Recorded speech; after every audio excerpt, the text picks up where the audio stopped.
Thinking aloud. Conversations on the leading edge of knowledge and discovery with psychologist Jeffrey Mishlove.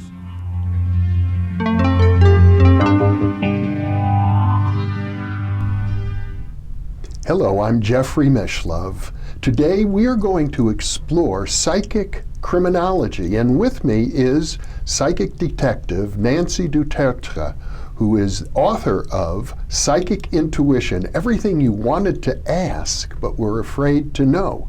She is also the author of How to Talk to an Alien. In addition, she is a corporate attorney specializing in securities litigation. Welcome again, Nancy. Thank you, Jeffrey. A pleasure to be with you once more.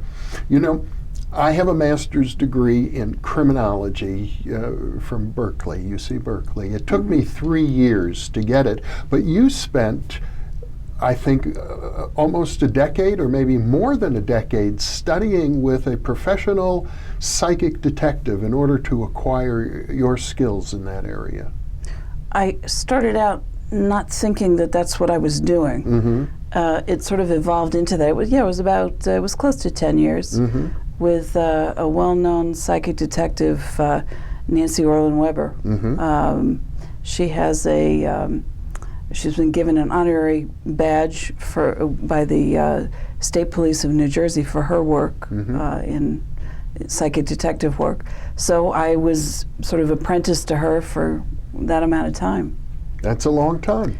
That is a long time, but as I said, I didn't go into it thinking that that's what I was going to be doing. I thought I was simply observing to see how she taught this, to see if it could be taught, and then to see what kind of things you do, what kinds of skills you need in order to become a psychic detective.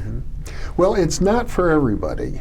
I think it takes, to be any kind of a detective, psychic or regular detective, you need to have a certain constitution where you're willing to confront, to put it bluntly, evil. Absolutely.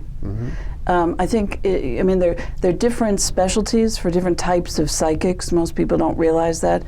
I think most of them prefer to go into sort of the healing arts or the spiritual, the readings or prophecies or that kind of thing. There are not that many people that are cut out for this because you are dealing with evil. You're dealing with it on a very, very personal level because that's how you get your data. You're getting inside, essentially, the consciousness of an evildoer. Yeah, either that or you're showing up at usually kind of an unpleasant crime scene. Yeah. You're mentally showing up. Right. And you have to experience it with all of your senses. Occasionally, I do remember one particular case, we were shown photos of, it was I think a young girl, she couldn't have been more than about 8 years old or so, who had been really brutally murdered. And the photo showed her all, tied up and with leaves and stuff from having been semi-buried. And I ended up connecting mentally with the perpetrator, and it was I being inside that mind. That's what it felt like to me. Was so disgusting. It's hard even to describe it. All I wanted to do was, take about 1 million baths after that, and that wasn't going to do it. So there's certain techniques that you use also to sort of cleanse yourself of that experience because it lingers and it's nasty. Well, and my understanding is that many psychics, even doing a conventional reading with a normal person, would want to do some sort of cleansing of themselves afterwards. Well, that's interesting you're saying that because I go into this with a different attitude, but I've never done that. You haven't. I simply don't. Yeah, but some do. Many do. Most people believe that you have to cleanse, and I know people who are doing, they do Reiki or other types of healing things, And if they're switching clients, they're cleansing. For whatever reason, I figured my attitude was good enough to keep me, above that. Except when you come into these hardcore situations. Yeah, and that's when it sort of dawned on me. Maybe I was naive, but it dawned on me that I needed to do something to keep myself separate. Yeah. Which is very hard. And by the way, one of the, you didn't mention that I also I co-wrote the memoirs of a retired New York City homicide detective. And to me, it was very, very interesting. Who also had psychic gifts, as I recall. No. Oh, no. okay. No. Very intuitive. In fact, some of the most intuitive groups of people are police officers and nurses. No, he was intuitive. He had only worked with psychics once or twice, and they tend to fall into categories. Either they're willing to work with you, or it's no way. Yeah. Not touching that. Well, I can imagine many police would feel embarrassed by being associated with a psychic for any number of reasons. But even in the best of circumstances, you're likely to be laughed at. You're likely to be laughed at. But you know what? You're going to be laughed at if you're doing this kind of work, if you're associated with this kind of work, or whatever. But the fact is, it doesn't really matter. If you're getting results, you're getting results. And that's the only thing anybody should be looking at. And I think it's probably important in your life story that you're also an attorney. You have a real career. Yes, I have a real career. Yeah, a few of them actually. So it doesn't bother me. I'm willing to. I don't mind getting laughed at. In fact, sometimes if you're getting laughed at, it's the best thing for you because it means people are curious but bothered. Yeah. Well, it's understandable that people are going to have strange emotional reactions. They might get angry or they might make fun of you because they're confronting something they don't understand. Yeah, absolutely. And I think part of what's propelled me into a lot of these psychic realms is to be able to teach people about it and to get people more comfortable with the concepts.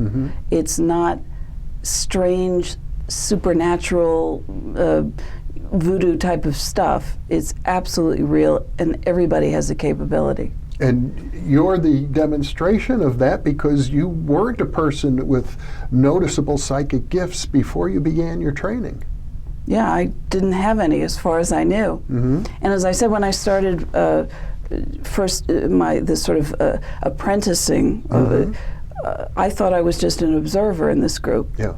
And I would play along, if we were, there was one example. We were a small group of, I think we were all women, the group that stayed together for a long time. And our Nancy Weber would hand us a piece of folded paper. Yes.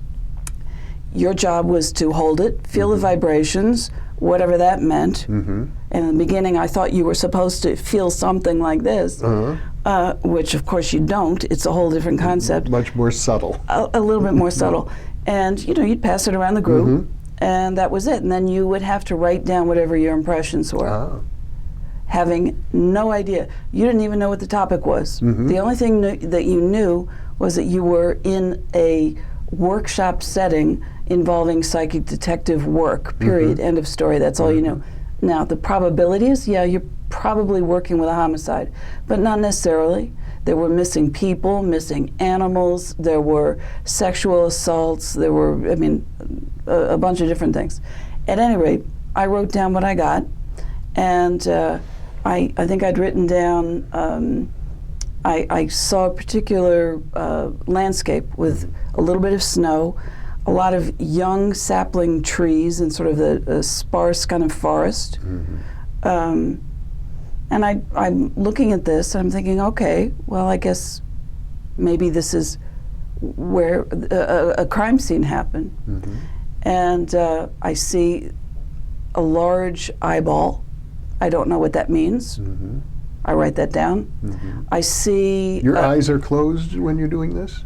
No, my eyes are open. Uh-huh. And it's what anybody normally would say using your imagination. Mm-hmm. You're just looking, allowing your brain to kind of follow wherever it's going to go. You follow your brain.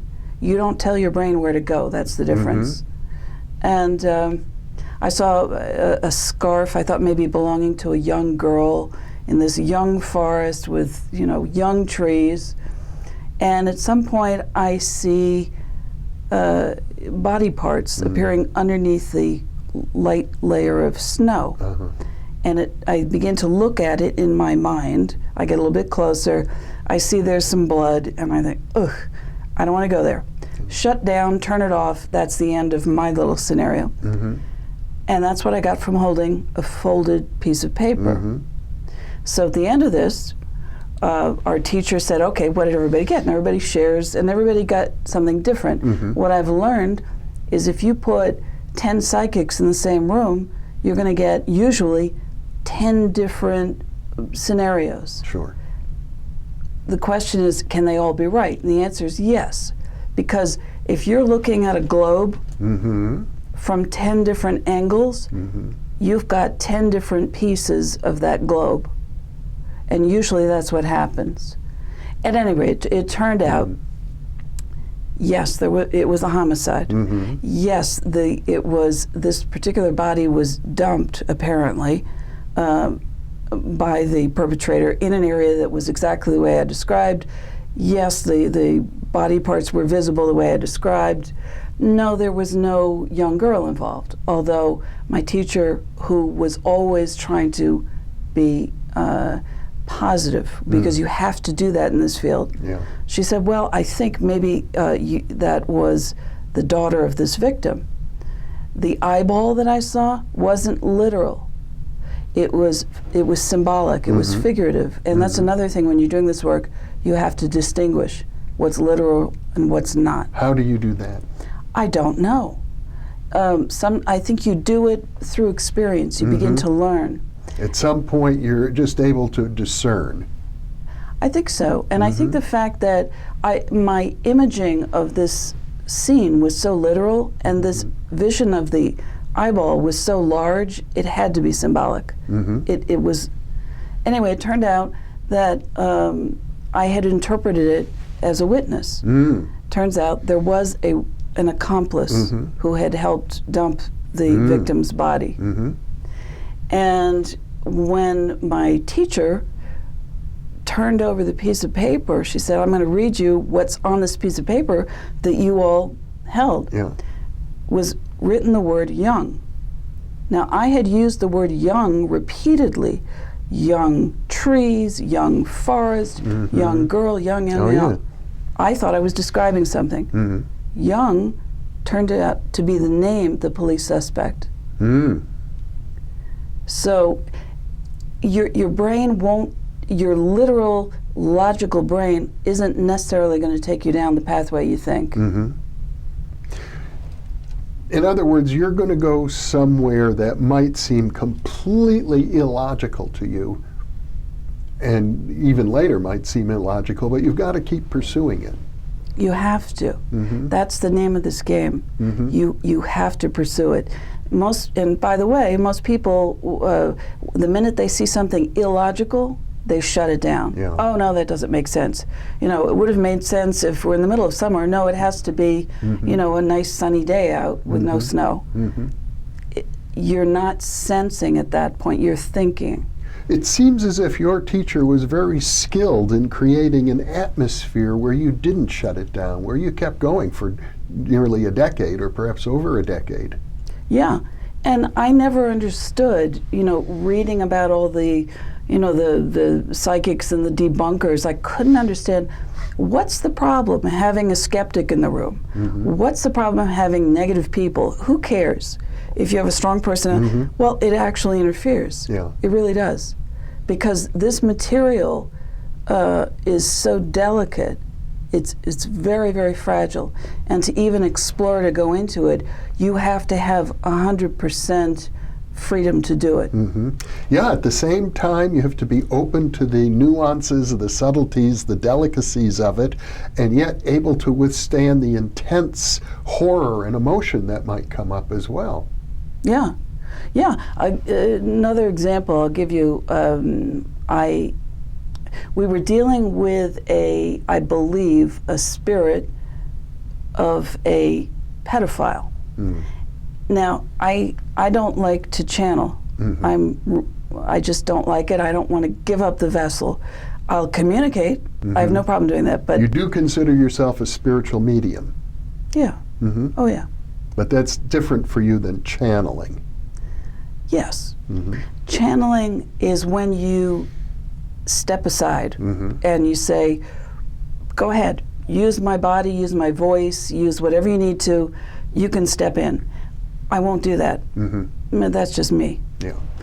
But I'll talk. At any rate, I started to feel I could feel this pedophile energy of this person beginning to, I could feel myself beginning to channel. And I could feel, I was in my head, I could feel curse words, I could feel a whole different emotional attitude towards people. It was disgusting. This is a deceased person, I That was a presume. deceased person, but a criminal. Yes.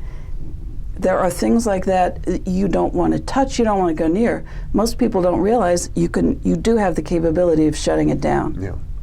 And I think that's the fear. A lot of people don't want to go into this field. They're afraid once you get in, you lose all control. You might go crazy, or people will think you've gone crazy. Well, that part I don't mind. They can think whatever they like. Yeah.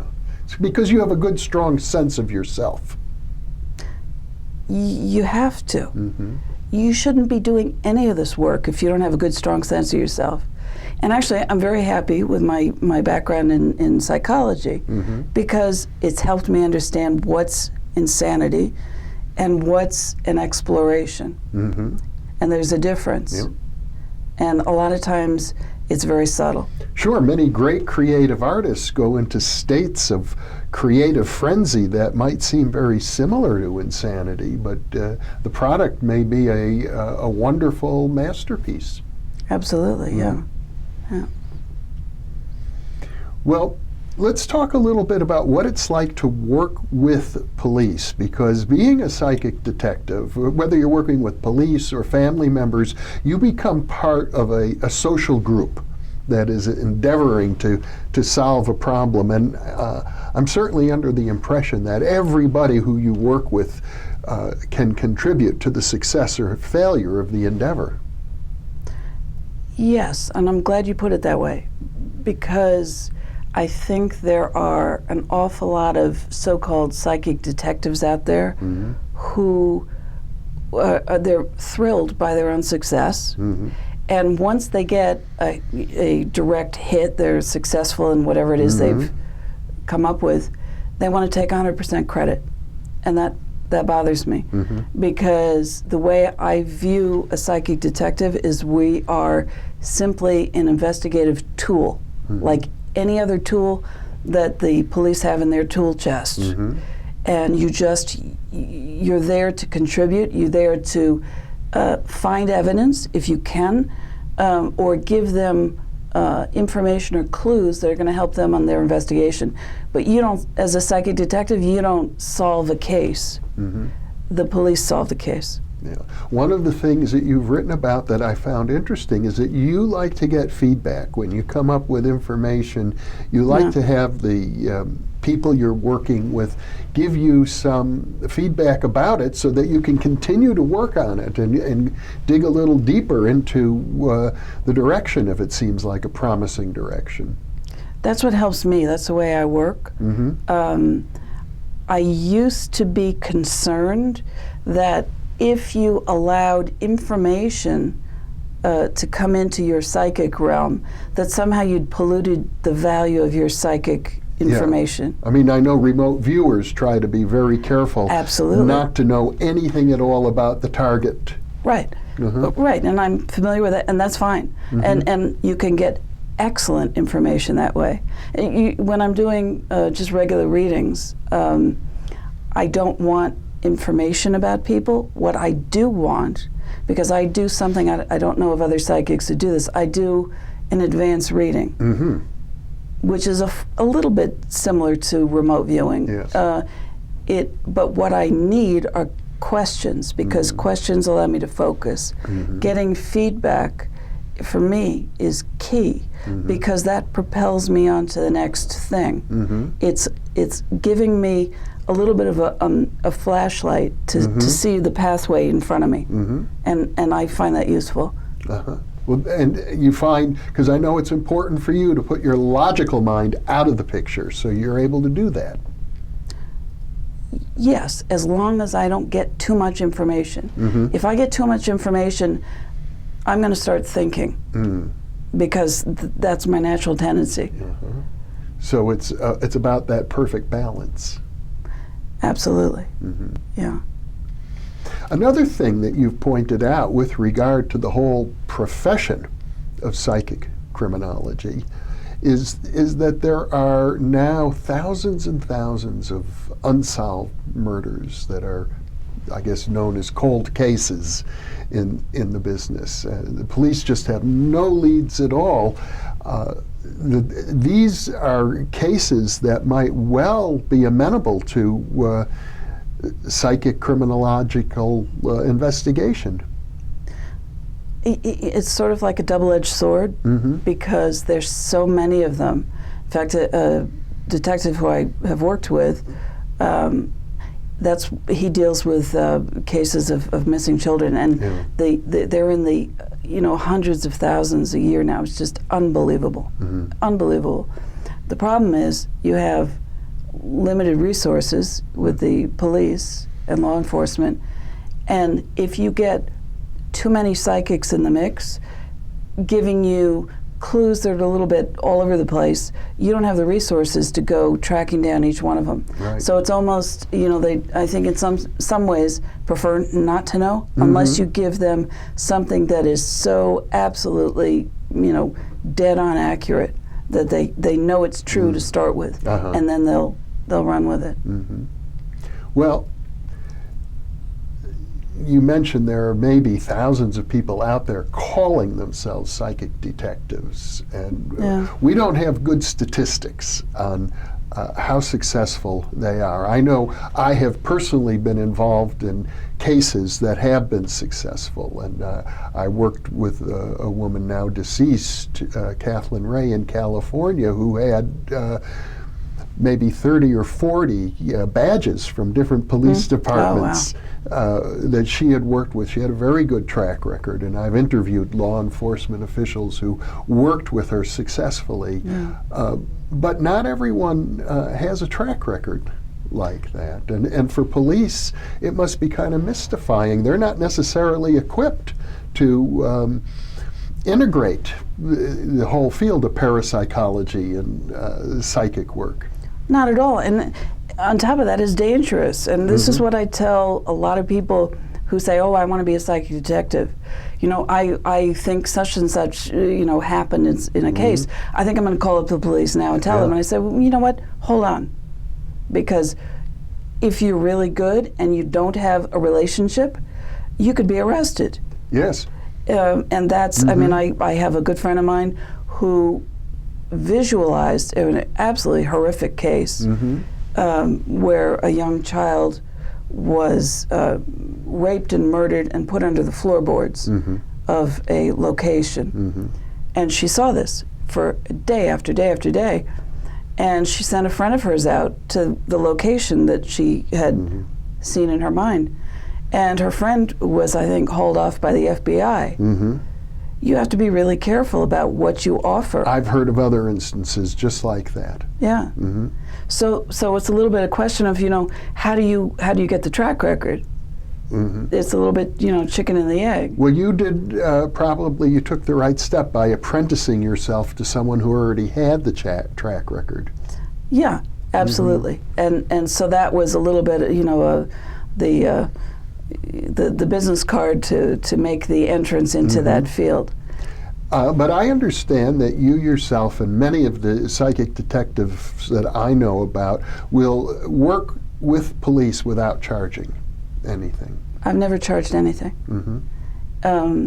And in those cases, and as I said, they're usually homicides. Mm-hmm. The way that I look at it, it's a public service. Mm-hmm. I wouldn't feel right charging for it. It's something you're called to do, I guess. Absolutely. Mm-hmm. Yeah.